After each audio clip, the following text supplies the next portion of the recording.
All right, so let's discuss living in the moment without alcohol. Um, Sometimes it can be very hard to do. It still is for me to this day, but I've gotten much better at it.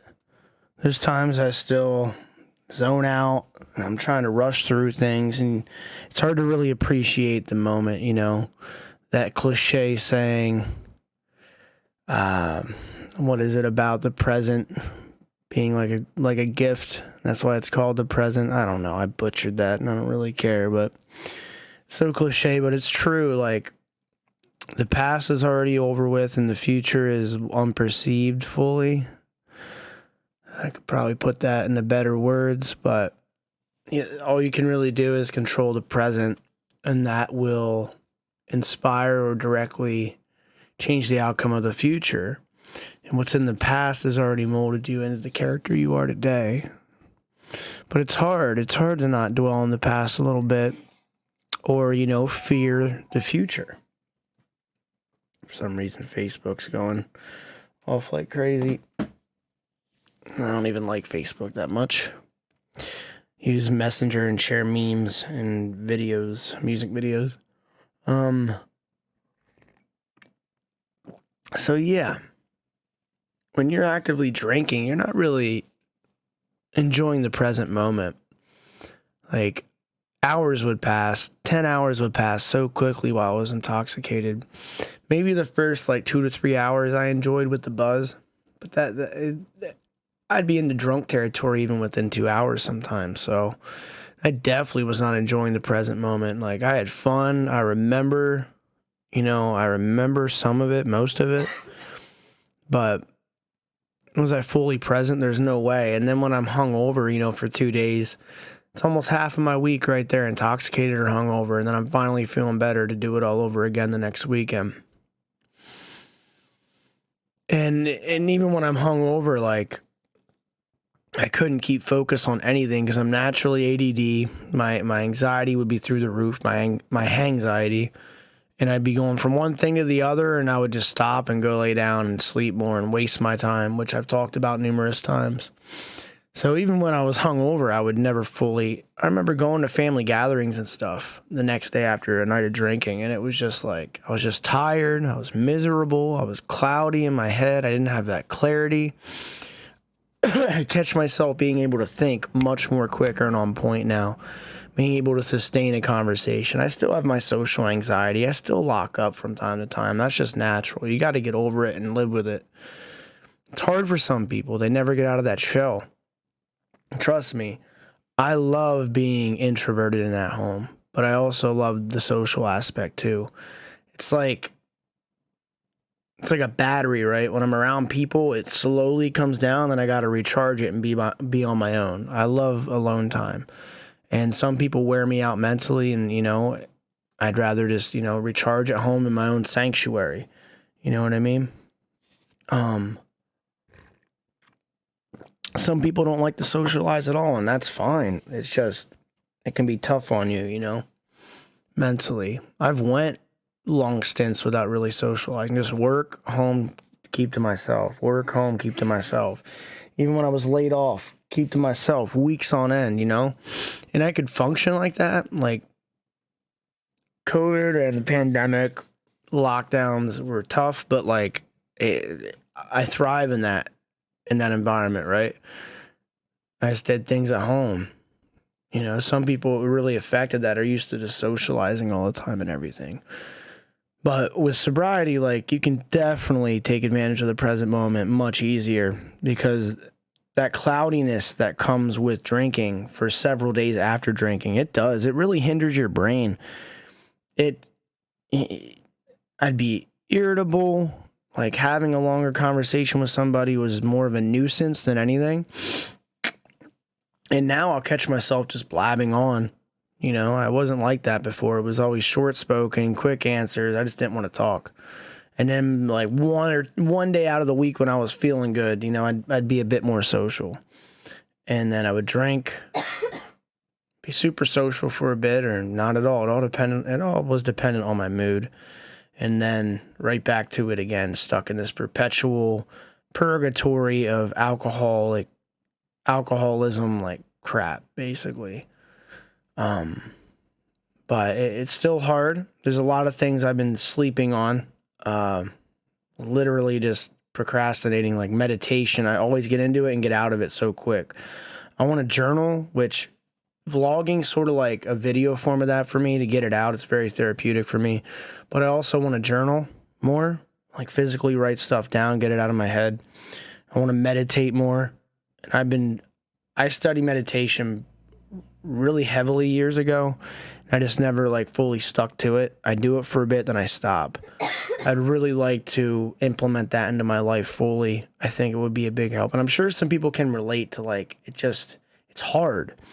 And you do realize when you're in a quiet environment and you're just to yourself, you'll have intrusive thoughts just nonstop. And I guess over time you learn to mute them out and learn to just be blank and at peace, right? You can just sit there, just like when you're laying in bed, think about it. Just random thoughts will come up and you'll start entertaining them and wandering off into the thought. You have to learn to just like let it come and go, and you get better at it in time, and it reduces your stress levels, and there's a whole other list of factors with it.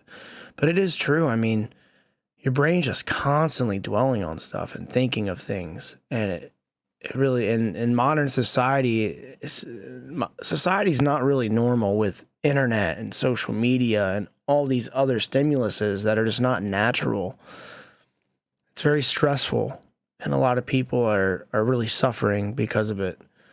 But meditation, I think, is something I need to really commit to and make it like a constant lifestyle thing.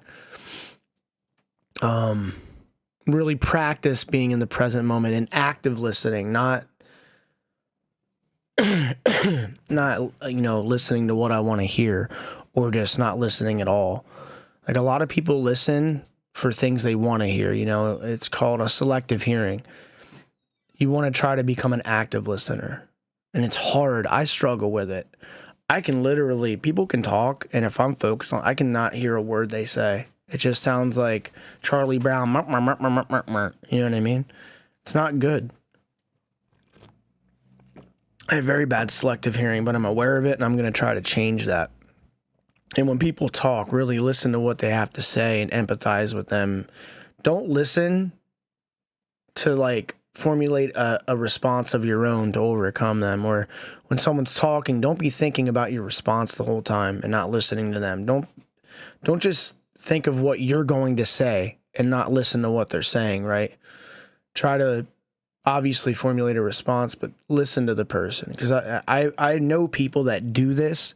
When you're talking to them, they're just thinking of their response, and they don't really give any merit to what you say, and they're just expressing their opinion, or they're one-upping you. I can't stand that. I don't really do that so much. My issue is selective hearing. I hear what I want to hear, and I need to become a better listener. But that's always been a pet peeve with communication with certain people, that there are people out there that I call them one-uppers. They are going to one-up whatever you say. If you climbed Mount Everest, they climbed 2 feet higher than you on another mountain, or on the same mountain. If you've done something crazy, they've done it a tad bit. They went an inch further than you did. They're basically full of crap. There's a lot of people like that, and when I communicate with these people, I just literally just sort of write them off. Just okay, whatever. Yeah, this dude hasn't done any of this, and he has no resume for it, but he talks it. And if he does have the resume, then so be it. But 99% of the time, these people that I've met that are one-uppers, they haven't done anything. They just formulate lies, and they formulate lies around your achievements, and they try to make themselves to be perceived to be better.